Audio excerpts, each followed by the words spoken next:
So God asked me to not only to bring that hiding in the hole practice to death.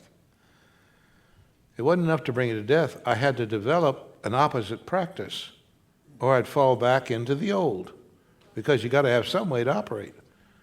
So I had to build into me the habit of being out there with Paula, and this was also with people.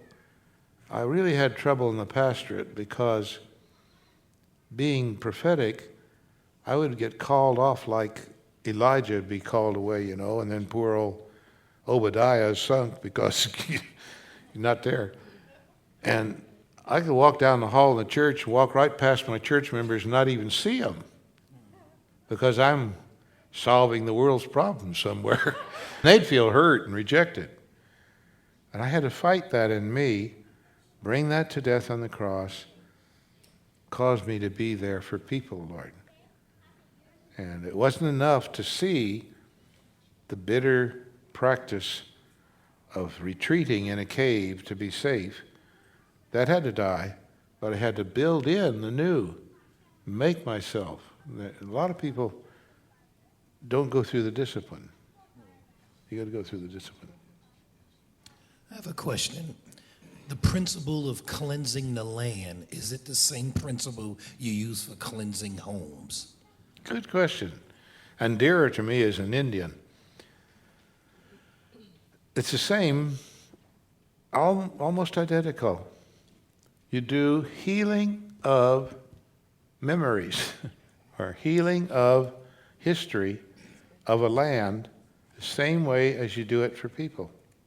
There was a friend of mine who was a real estate promoter. He had a piece of land, a promontory, and he wanted to put houses around the crest, and each house would have a wonderful view. But he couldn't find water. And all the scientific tests said there should be plenty of water, but he couldn't find it no matter what he did. He finally decided this is spiritual. John, will you come and walk on the land? Well, one of the gifts God has given me when he decides to operate it is I can walk on a piece of land and I can see the history of the land. So I walked on the land and I saw that this promontory was a special place for Indians to meet, hold their dances and ceremonies, and that they had been gypped out of it. It had been taken from them by trickery and deceit, and they were furious about it, and they put a curse on the land. So then I walked on the land, because I'm both Indian and white, I could repent for both sides, forgive both sides. So I did that, and then I broke the curse. Prayed for the whole history of that land to be washed in the blood of the Lamb, for the land to be sanctified. Within a couple of weeks, he found a copious supply of water and built his house. See? So, land and properties. Here's another story. Young couple came to me. They were fighting. So I asked my usual questions. What was it like with your father? What was it like with your mother? They had abnormally good parents, and their fighting didn't match their life with their parents. They shouldn't have been fighting. I was stumped. So finally I said, how long have you been fighting? 3 years. How long have you lived in the house where you're living? 3 years. What was the history of the house before you moved into it? The previous 3 couples who lived there all fought and divorced. There was a defilement in the house itself.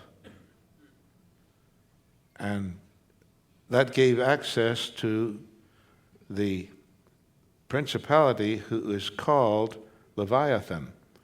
Leviathan's work is to twist words, twist understanding. So one says something, the other takes the opposite meaning. And where Leviathan is, given room to operate, you have fights in churches and troubles. And so then I just prayed, asking the Lord to walk through the history of the house, to cleanse the house and cleanse the history, and to dispense with Leviathan. And they lived happily ever after. No more quarrels. Listen to this. Then God said, let's make man our image, according to our likeness, and let them rule over the fish of the sea, the birds of the sky, the cattle, and over all the earth and every creeping thing that creeps on the earth. We do not understand how living this is. We don't understand the rule. Yes. Yeah.